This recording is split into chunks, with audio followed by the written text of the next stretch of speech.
Chris Hassel. I'm in studio, and about 10 miles away, we have Dennis Dodd and Josh Pate, who are down here in South Florida to cover the Orange Bowl, but for now, just chilling on the beach.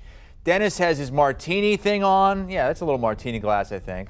And Josh got the guns rocking. Fellas, good to see you. You got the game coming up in about 48 hours. Josh, I'm going to start with you, and we're going to kind of focus on Michigan here. Why is this game going to require a different offensive approach from Jim Harbaugh? Yeah, so as I undo the top button, because I want to look cool too, just like Dodd here. It's funny because the lasting impression, Dennis, in people's minds, I think, of Michigan is not the Big Ten title game. I think the last thing a lot of America saw was the Ohio State game. And what they were able to do that day is pretty much whatever they wanted to on the ground. They ran it and ran it and ran it some more. So what's interesting to me as this game approaches is, sure, they're going to try and run the ball. I mean, they're arrogantly thinking to themselves, as they should, we're Michigan. We can run it on anyone. Here's the question.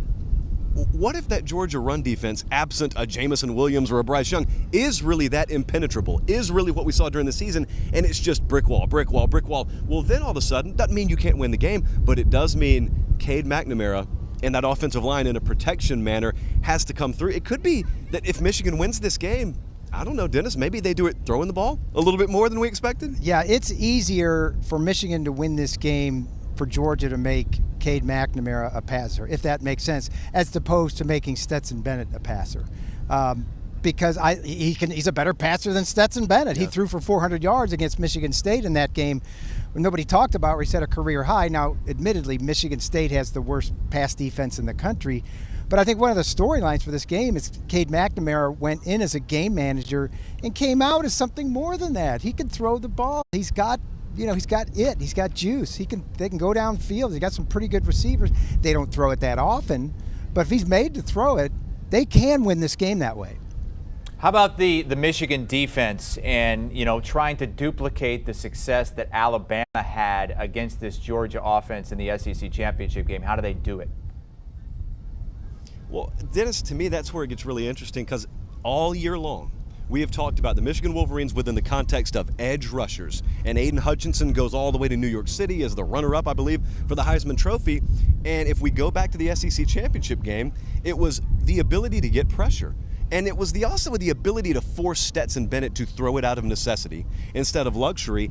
But with Michigan, it's like if we're looking at the blueprint and we're looking at what cost Georgia a shot, it was stopping the run first and foremost. That's what Alabama did to Georgia. If Michigan does that, then they set those guys up. It's sort of that earn the right to rush the passer. And if they put Stetson Bennett, who we have every reason to believe is going to be playing quarterback for Georgia, in a bunch of 3rd and 5+ situations, Michigan's already won a critical factor of the game. Let the game play out as it will, but if you told that defensive staff you're going to get him in a 12 or 13 third and long situations, I assure you they'd take their shot.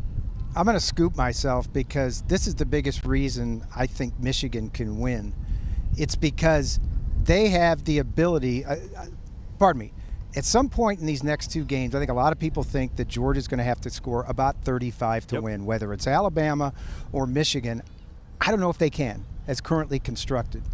I think they can win, but I think they're going to have to win much the way Alabama beat them, scoring 35 or 40. Because if they play Alabama right now, Alabama's a better team. We don't know, after a season of dominating defensively, biggest point differential in the country, we don't know if Georgia's the best team on that field Friday. And I think Michigan, with their running attack, with Hassan Haskins, with a lot of 12 personnel, can score 35. Then the question becomes, against this defense, that's what I'm saying, can Georgia match or surpass? And guys, that's why I'm surprised where this line is. It's at 7.5 right now. The total is at 57.5. But I thought Michigan would be maybe getting 3-4 points in this one, but 7.5 points against a Georgia team that the one time they were pushed, they did not respond well. Where do you guys stand on the line in this game? Dennis, that is the million-dollar question. In fact, a lot more than just $1 million we'll be riding on that question. Look, I agree with Chris. I look at it, and that line screams to me, we are odds makers who are not going to be prisoners of the most recent moment. Because that line has the entire season baked into it. And that line has Georgia has a historic defense baked into it, and Georgia's been running it up on every team baked into it. that line has the Michigan State loss for Michigan baked into it. And so if you just accumulate the entire season into a point spread, yeah, it makes sense. However, that's not how games are played on the field. And if we're looking at this thing, and we're about to get into picks in a second, but we're looking at this thing this Friday, I totally agree. And it's not just the 7, it's the 7.5, which is someone on the other side of that counter just begging you, you want Michigan? There they are. Look at that 7.5. There they are. You call me a sucker, I'm probably riding with them. I'm riding with Michigan. 2 things. Michigan was a 7-point underdog at home against Ohio State. Different setting, different team, but now they're 7.5.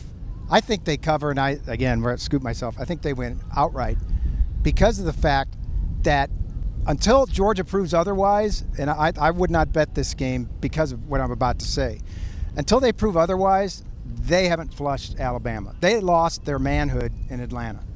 Now, they can say whatever they want to say, but if they come out and Michigan has a secret sauce and they start jamming it down their throats and they don't have an answer, and Jordan Davis doesn't show up again, then Georgia has a problem.